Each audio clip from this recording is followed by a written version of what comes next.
Matthew 20. As Jesus was telling what the kingdom of heaven would be like, he said, Early one morning, a man went out to hire some workers for his vineyard.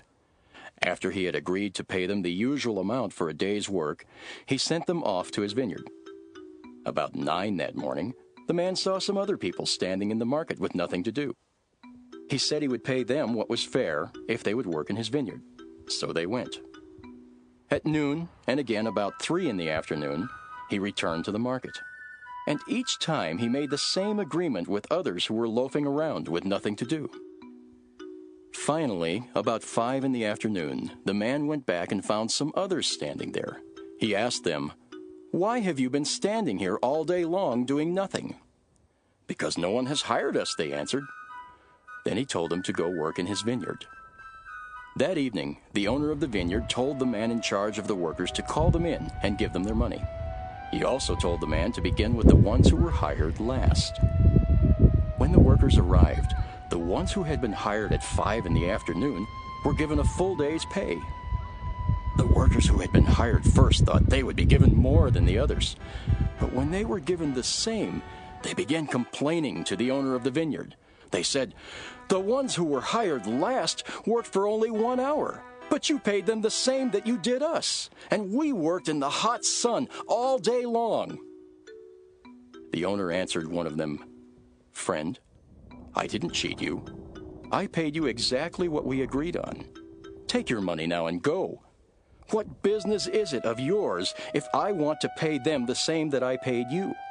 Don't I have the right to do what I want with my own money? Why should you be jealous if I want to be generous?" Jesus then said, So it is. Everyone who is now first will be last, and everyone who is last will be first. As Jesus was on his way to Jerusalem, he took his 12 disciples aside and told them in private, We are now on our way to Jerusalem, where the Son of Man will be handed over to the chief priests and the teachers of the law of Moses. They will sentence him to death, and then they will hand him over to foreigners who will make fun of him. They will beat him and nail him to a cross. But on the 3rd day, he will rise from death. The mother of James and John came to Jesus with her 2 sons. She kneeled down and started begging him to do something for her. Jesus asked her what she wanted, and she said, "When you come into your kingdom, please let one of my sons sit at your right side and the other at your left." Jesus answered, Not one of you knows what you are asking. Are you able to drink from the cup that I must soon drink from? James and John said, "Yes, we are." Jesus replied, You certainly will drink from my cup. But it is not for me to say who will sit at my right side and at my left. That is for my Father to say.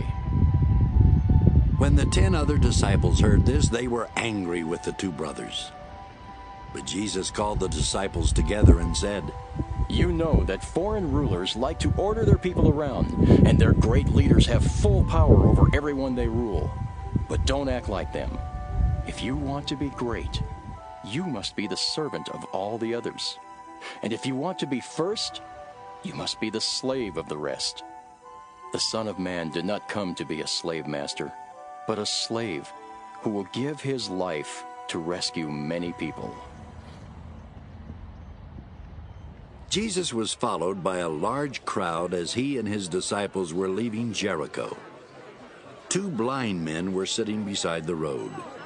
When they heard that Jesus was coming their way, they shouted, Lord, and Son of David, have pity on us! The crowd told them to be quiet, but they shouted even louder, Lord, Son of David, have pity on us!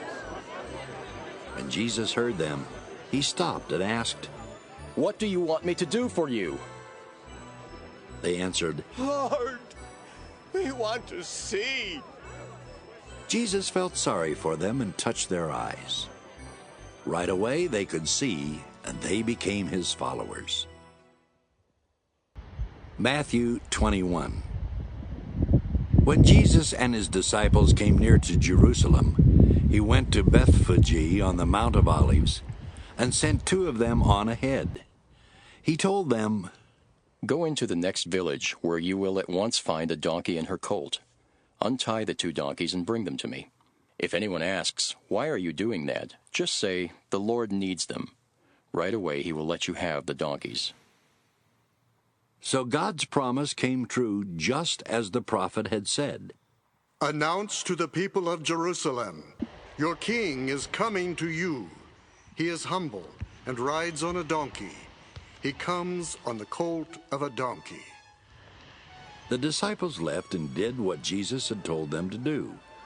They brought the donkey and its colt and laid some clothes on their backs. Then Jesus got on. Many people spread clothes in the road, while others put down branches which they had cut from trees. Some people walked ahead of Jesus, and others followed behind. They were all shouting, Hooray for the Son of David! God bless the one who comes in the name of the Lord! Hooray for God in heaven above! When Jesus came to Jerusalem, everyone in the city was excited and asked, Who can this be? The crowd answered, "This is Jesus, the prophet from Nazareth in Galilee." Jesus went into the temple and chased out everyone who was selling or buying. He turned over the tables of the money changers and the benches of the ones who were selling doves. He told them, "The scriptures say, 'My house should be called a place of worship,' but you have turned it into a place where robbers hide."